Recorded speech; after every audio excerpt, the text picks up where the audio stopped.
Salut à toi cher humain, et bienvenue sur Gaming News Planet. Aujourd'hui 5 news. PS5, Sony annonce le rachat d'un studio fondé par des anciens de Wipeout. Un nouveau jeu Men in Black par les créateurs de Days Gone sur PS5. Crash Bandicoot, un nouveau jeu du nom de Wumpa League bientôt dévoilé. PS5, les premières rumeurs d'un modèle Pro émergent. Et enfin, GTA 6, les versions PlayStation menacées par un rachat de Take-Two par Microsoft.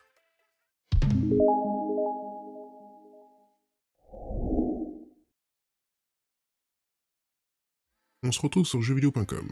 PlayStation Studios, la famille de Sony Interactive Entertainment, accueille un nouveau venu.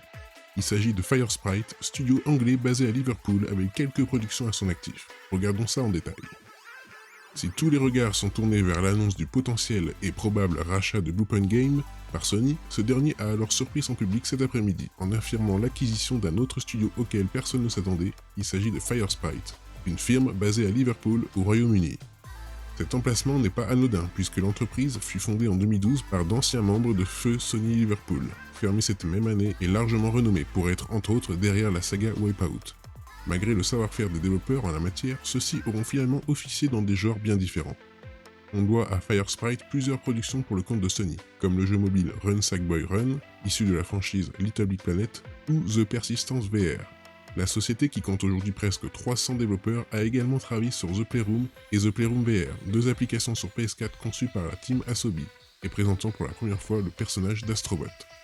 Malheureusement, aucune autre information supplémentaire n'est révélée, si ce n'est que Firesprite travaille bien sur un projet encore tenu secret, qui devrait donc être une exclusivité PlayStation. Il s'agit donc du 14e studio à rejoindre Sony Interactive Entertainment, le dernier n'étant autre que Housemarque, auteur de Returnal.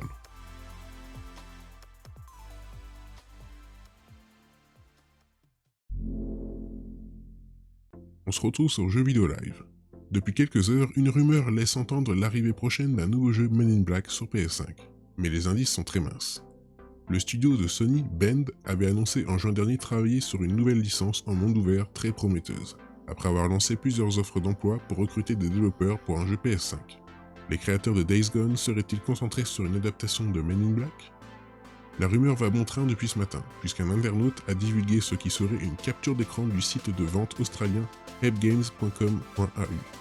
On peut y voir un jeu PS5 non annoncé, produit par Bend Studio, et prévu pour 2022. Selon la source, l'affiche a été rapidement retirée, et sans doute créée un peu trop tôt avant le PlayStation Showcase d'aujourd'hui. Seul indice que laisse cette supposée fiche, un numéro de produit qui, selon nos constatations, indique que l'item a été ajouté dans la base de données à peu près en même temps que Mafia Definitive Edition, ou Spider-Man Miles Morales, soit vers la fin de 2020. Cela dit, l'ordre des ajouts ne semble pas cohérent. Du fait, difficile d'y voir autre chose qu'un fake pour l'instant. L'image ressemble plutôt à un placeholder avec des gros logos bien visibles, et on est loin d'une nouvelle licence comme Bane l'expliquait. Et cette insertion assez lointaine dans la base est peu compatible avec un tout nouveau jeu publié à la va-vite. Mais tout peut arriver dans ce beau monde du jeu vidéo, alors croisons les doigts et espérons revoir un nouvel épisode de cette série prochainement. De nouveau sur jeuxvideo.com. Teasé il y a des mois, Crash Bandicoot Wumpa League pourrait bien être dévoilé prochainement, à en croire de nombreux internautes.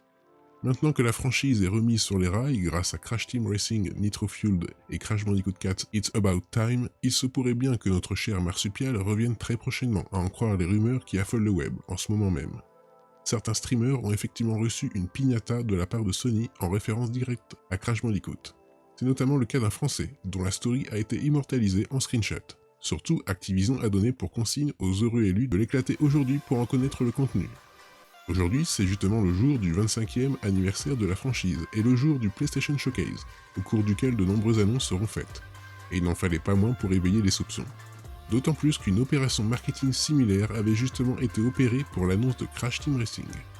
La rumeur d'un Crash Bandicoot Wumpa League, un jeu prétendument orienté multijoueur, ne date pas d'hier, puisque les bruits de couloir ont commencé en décembre 2020, à l'occasion d'un tweet de Sony.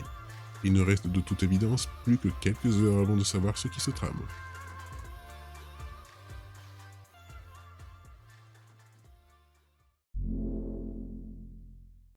La PS5, toujours difficile à obtenir, n'est pas sortie depuis un an que les premières rumeurs liées à un modèle Pro 8K commencent à apparaître.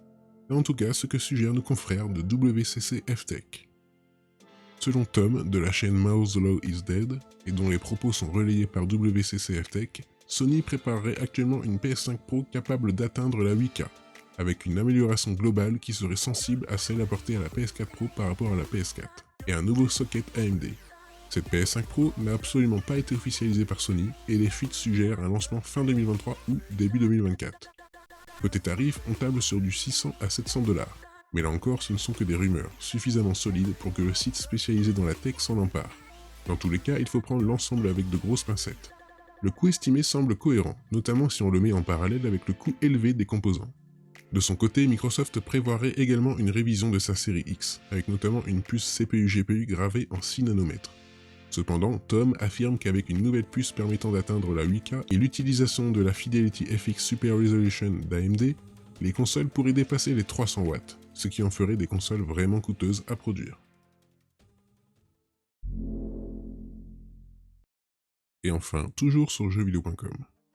La question peut paraître saugrenue, tant Tech2 Interactive semble tranquillement installée avec 2K Games et Rockstar. Mais elle a pourtant été soulevée par une intervention de l'un de nos confrères de Windows Central, un site extrêmement bien renseigné sur les projets de Microsoft.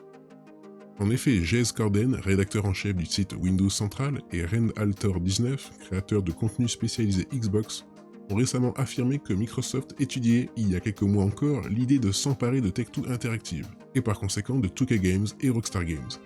Ce n'est pas la première fois qu'une telle rumeur apparaît sur la toile, et la société a effectivement déjà été visée par d'autres entreprises du secteur par le passé. Mais cette fois-ci, les sources semblent particulièrement solides. Windows Central ne s'exprimant sur de tels sujets qu'à condition qu'il y ait réellement de la matière. Jez Corden, rédacteur en chef de Windows Central, a donc déclaré: il y a quelques mois, j'ai entendu de la part de 2 de mes sources fiables de l'industrie que le prochain grand studio ou grand éditeur à être acquis serait Tech2. Mais c'était il y a longtemps. En même temps, cependant, un distributeur comme Tech2 prendrait beaucoup de temps à être acquis. Mais je ne sais pas, je n'ai pas de preuves à l'appui. Le journaliste prend donc de jolies pincettes avec cette information, et nous le ferons aussi, tout en précisant que ces 2 sources sont fiables. Si un tel rachat venait à se produire, il pourrait faire encore plus de bruit que le rachat de Bethesda par Microsoft contre la somme de 7,5 milliards de $. Et pour cause, Tech2 Interactive c'est NBA 2K, Mafia, BioShock, Red Dead Redemption, mais aussi et surtout Grand Theft Auto. GTA V s'est vendu à plus de 150 millions d'exemplaires et continue de rapporter énormément d'argent, notamment grâce à GTA Online. Si Microsoft parvient à racheter Tech2 et si elle suit le modèle appliqué à Bethesda, GTA 6, qui tarde à se montrer et qui ne pourrait sortir que dans 2 à 4 ans, pourrait bien devenir une exclue Xbox. Cependant, le chemin pour un éventuel rachat est très long. Actuellement, la valeur de Tech2 Interactive est estimée à 18 milliards de $, un montant très supérieur au déjà colossal montant dépensé par la firme de Redmond pour s'offrir Bethesda. Mais selon Phone Android, Microsoft est évalué à 1600 milliards de $. Et d'après eTech, la société disposerait de 130 milliards de $ en cash. Et voilà, c'est la fin de cette vidéo, j'espère qu'elle vous aura plu. Si c'est le cas, n'oublie pas de mettre un like, de t'abonner, d'activer la petite cloche et de me suivre sur Twitter. Et moi je te dis à la prochaine, cher humain.